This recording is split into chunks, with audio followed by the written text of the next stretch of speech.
सबैजनालाई नमस्कार। 35 days C programming सिरिजको day 12 मा यहाँहरूलाई स्वागत छ।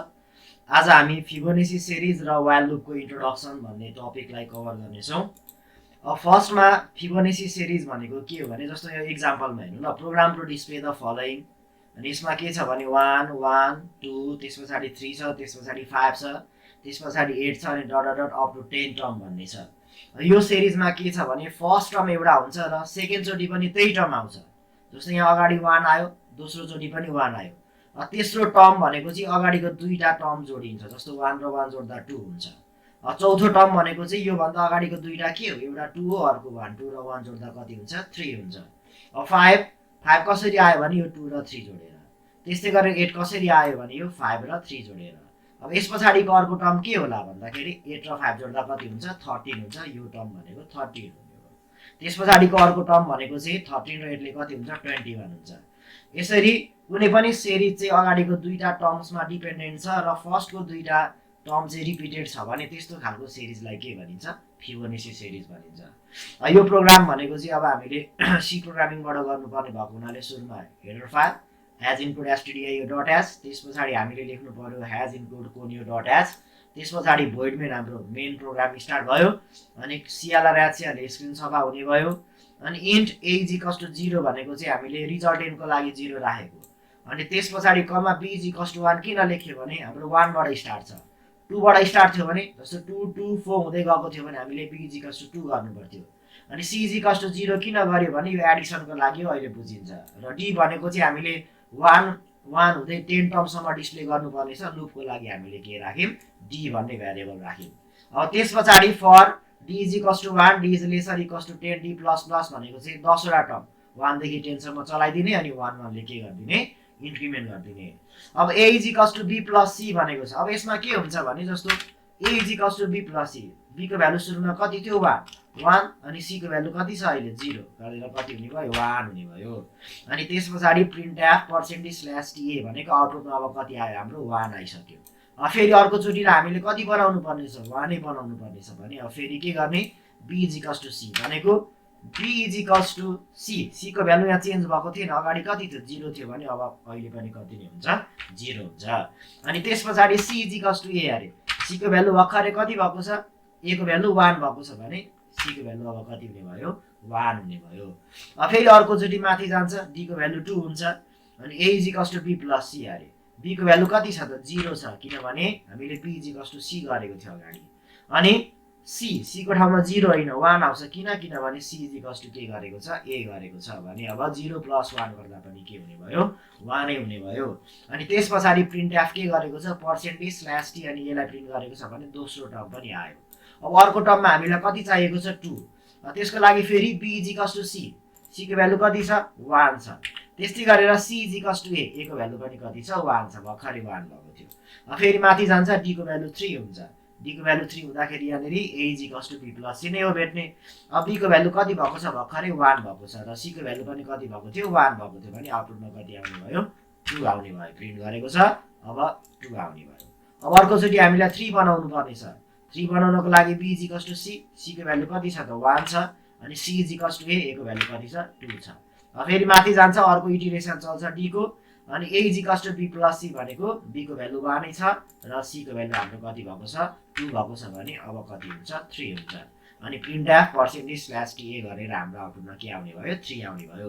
यसरी नै हामी फिबोनाची सिरिजलाई के गर्न सक्छौं, डिस्प्ले गर्न सक्छौं। यसलाई हटाइदिउँ, यो पनि हामीलाई चाहिदैन, यो अननेसेसरी हो। ल अब यसलाई चाहिँ हामीले टर्बो सी बाट रन गरेर हेर्नु है त।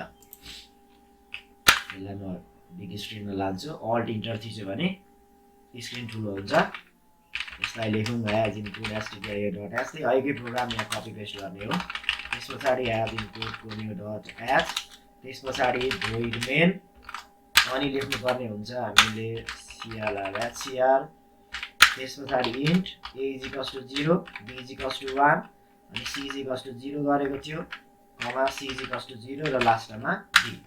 त्यस पछाडि ओके printf परेन, एन्ड टर्म हुँदा मात्रै पर्थ्यो। फर d is equals to 1, d is lesser equals to 10 अनि d plus plus। यो भित्र चाहिँ हामीले a is equals to b plus c गरेको थियो।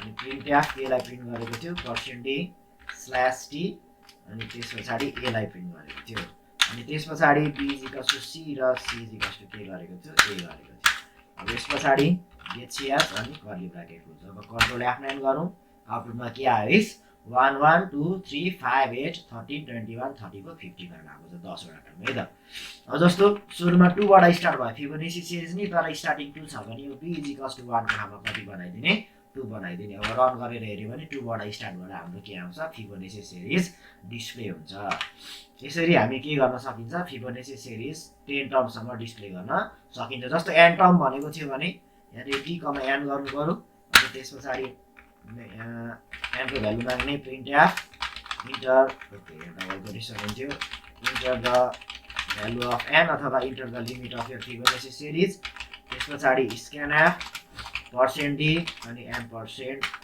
n गर्नु पर्यो अनि त्यसपछि instead of 10 we have to write n किनभने n टर्मसम्म डिस्प्ले गर्नुपर्ने छ जस्तो मैले कन्ट्रोल F9 गरे 5 हाले भने 5 टर्मसम्म हाम्रो के आउँछ फिबोनाची सिरिज आउँछ अब 2 2 4 6 10 चाहिँ किन आयो भने हामीले यहाँ फिबोनाची सिरिजको स्टार्ट पोइन्ट कति डिक्लेयर गरेको छ 2 जस्तो मलाई 3 बाट चाहियो भने म के गर्छु 3 बनाइदिन्छु अनि 5 टर्मै हालौँ 5 वटा टर्म आयो तर फिबोनाची सिरिज केबाट स्टार्ट भयो 3 बाट स्टार्ट भयो यसरी फिबोनाची सिरिज हामी सी प्रोग्रामिङबाट गर्न सकिन्छ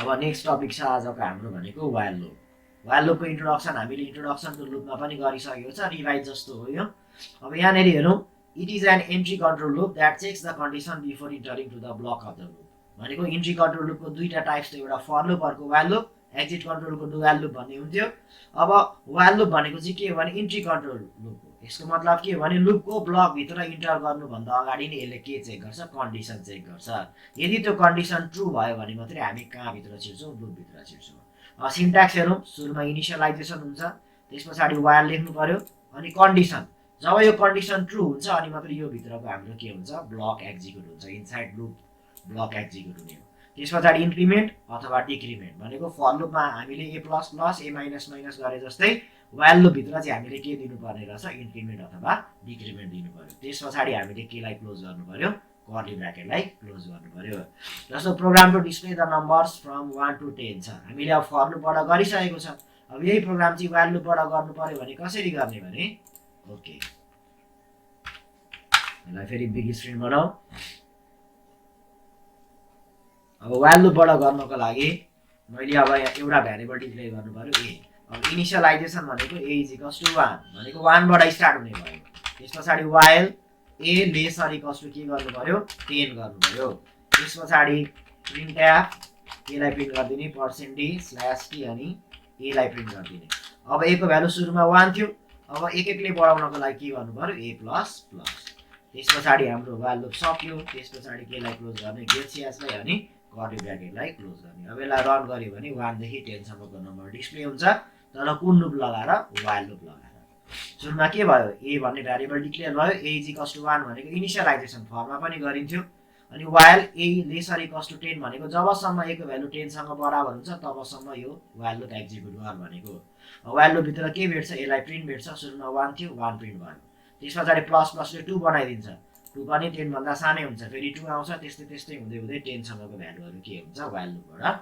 प्रिन्ट हुन्छ अब नेक्स्ट क्वेशन भनेको हाम्रो मल्टिप्लिकेसन टेबल थियो होला सायद व्हाइल लुप लगाएर next question is program to display multiplication table अब मल्टिप्लिकेसन टेबल गर्ने कुरा पनि यही हो सेम यस्तै नै हुन्छ थोरै हल्का चेन्ज हुन्छ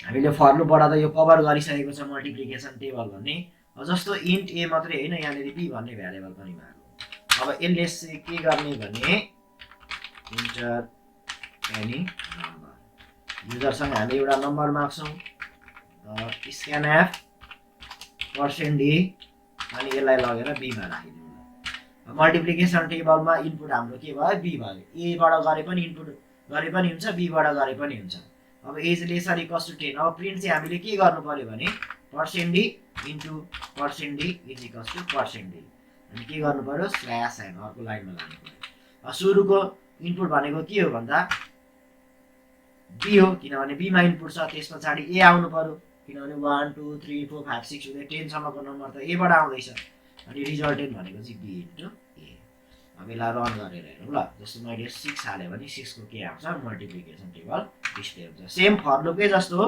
तर यहाँ हामीले युज गर्ने तरिका भनेको चाहिँ के हुन्छ फरक हुन्छ।